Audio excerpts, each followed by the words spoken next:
Welcome to Ric's Corner. I have Rich Piana back, and we talked about one of our last shows that we want to talk about tattoos and bodybuilding, because tattoos are like one of the most popular things in the world now.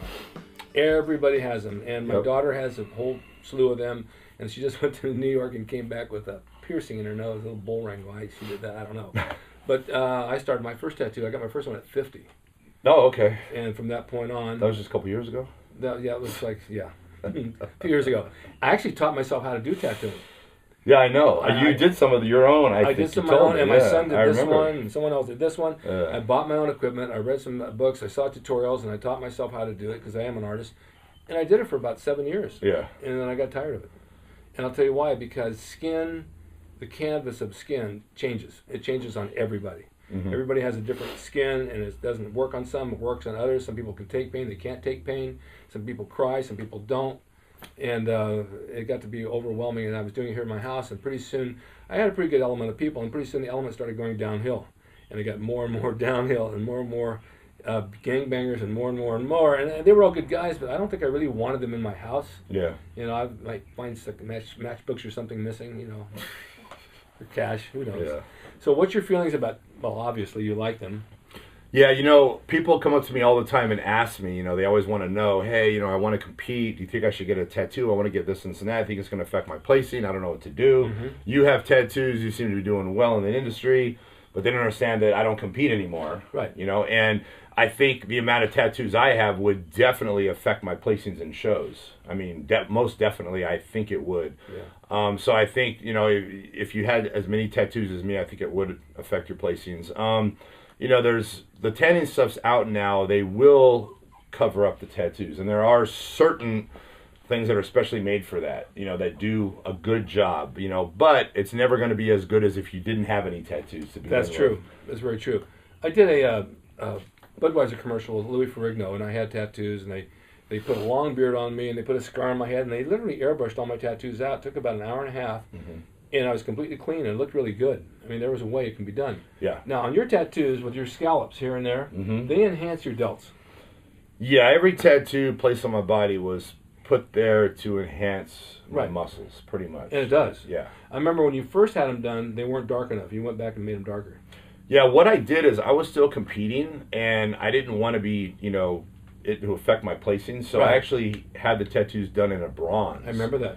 So then when I put the tanning cream on, you couldn't see the tattoos. Exactly. And I mean, I had a lot. I had the flames, the spider webs, the tribal. I had a lot, you know, a lot of the stuff I have now, but it was all bronze. Right. And it actually looked pretty cool. It was pretty different. It did. It looked really good. And you know, I didn't want bronze. I wanted black. You know, but I did that because of bodybuilding. You know, so you know, after a couple years, and that color faded real quick, so I had to get that touched up like every 6 months. It literally looked like shadows. Yeah, I know. It was a great idea, and people everywhere I went would ask about it. Do you know Darren McBee? Yeah. Oh yeah, Darren, you and I, we did the Dr. Pepper commercial. Yeah. Do you remember this? Yeah. Speaking of bronze. Yes, I know exactly what you're going to say. He put abs in with the makeup sponge. Ingenious. Yeah, he put them in. It was unbelievable. And on camera, you saw the abs. It was unbelievable. They were all there. It was Then he picked a guy up for a body slam, and when the material went past his stomach, the abs came off.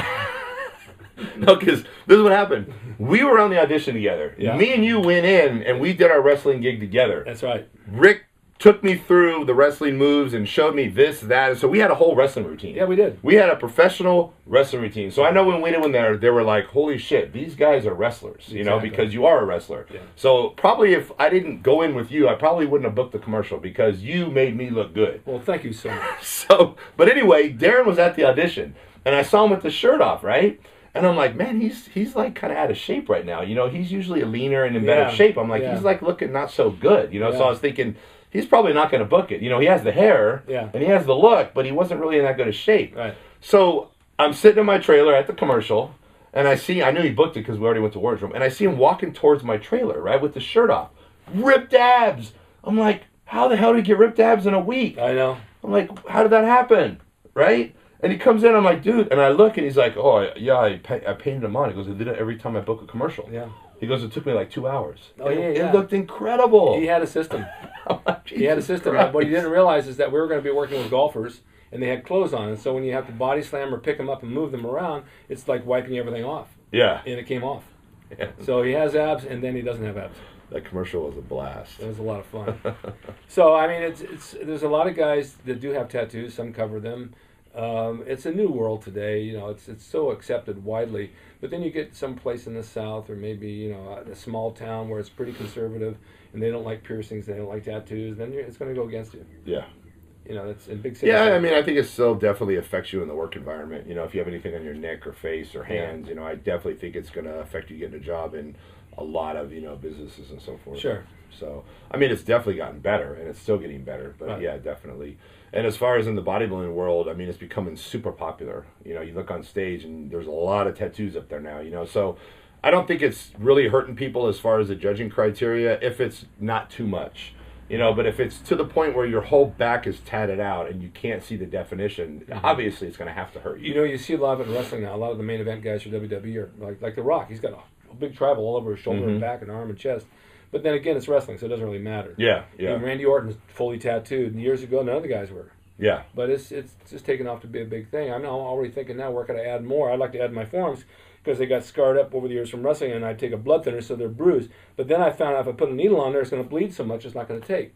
So I can't do my forearms. I'd like to, but I can't go through the bleeding. At least you found it out before the easy way, not the hard way. Yeah, somebody smart told me that. I have one more thing before we close on this, because it was a topic I had the other day. I talked about getting a pump in the gym. And to me, I had feedback on it. What do you need a pump for? Well, watch Pumping Arnold. It'll tell you why you want a pump. Or when Arnold talked about getting a pump all over, and I'm pumping here and I'm pumping there. To me, a pump feels better than anything on a workout. Am I right or wrong? Yeah, you're 100% right. And as you age, you don't get a pump like you used to years ago. Your testosterone drops, maybe your diet's a little off. It's just harder to get a pump. Yeah. And I talk to guys, you know, well-known bodybuilders. Tom Platz told me the same thing. It's really hard to get a pump anymore. Do you ever go through that? Oh yeah, I definitely have my days, you know, where I have better pumps and not as good of pumps. And, you know, it's for me, it's, you know, it depends on, you know, your salt intake, your water intake, your food intake, your carbohydrates. All plays a part. You know, if you're dehydrated, you're not going to get a pump. Big factor right there. If you have no sodium in your diet, you know, if you eat a pizza the night before and you go to the gym, you're getting an incredible pump. Right. People don't realize what sodium, you know, how it affects the pump. Sodium will give you an incredible pump. I'm not telling you to eat a lot of salt. Well, if I had sushi last night, I'll get a good pump. Exactly. Yeah. And so there's a lot of factors that come into play. And also, if you haven't eaten a lot of calories, you know, leading up to your workout, and you're flat, you know, your muscles are flat, you're not going to get a good pump. You think a pump is necessary for growth? Yeah, I definitely think a pump is necessary. You know, I can find out how much heart they have and how much will they have by training them in within 3 minutes. You know, you put them on, and what happens is a lot of people, when they start to feel the pain, they stop. When they start to feel the pain in the muscle, they stop. Right. And that's when you're supposed to go, is when you feel the pain. Is push through the pain, work through the pain, and that's you're forcing your body to go beyond its limitations, and that's what's going to make you grow. Exactly. And I have had many clients that they will not go through that pain, and they will go so far as to pretend that they can't lift the weight because it hurts so much. Right. When they can lift the weight, but the burning in the chest is burning so bad they don't want to go through it. Right. So they pretend like they can't lift it, and they don't understand that I can tell the difference. Yeah. And I look at them, I say, you just pushed out, you know. I know. You're weak. You're never going to get anywhere. You know, you're showing me your true colors.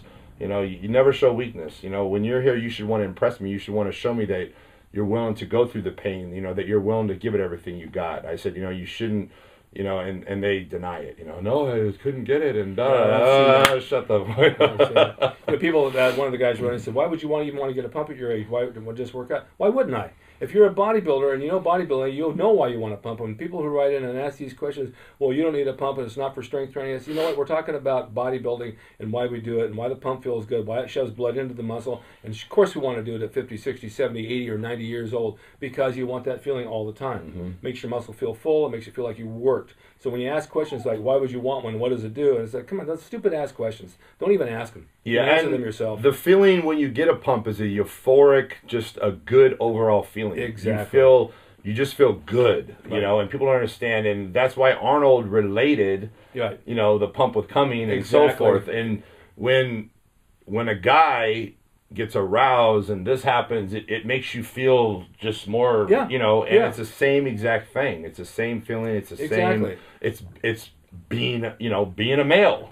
Exactly. So this is what I'm trying to explain to you guys in the last video A pump is important in your workout. It's what we strive for. It makes us bigger. It makes us feel better. It's what it's all about. So when you argue and you say, "Oh, it's not necessary," and the strength trainers don't do it, and you know, come on, it's all good.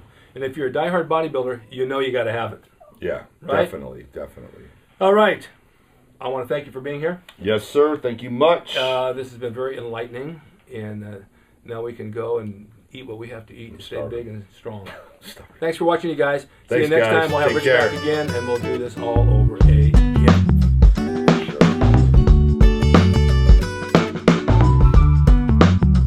It's RicDrasin.com. He is the equalizer, baby. See you next time.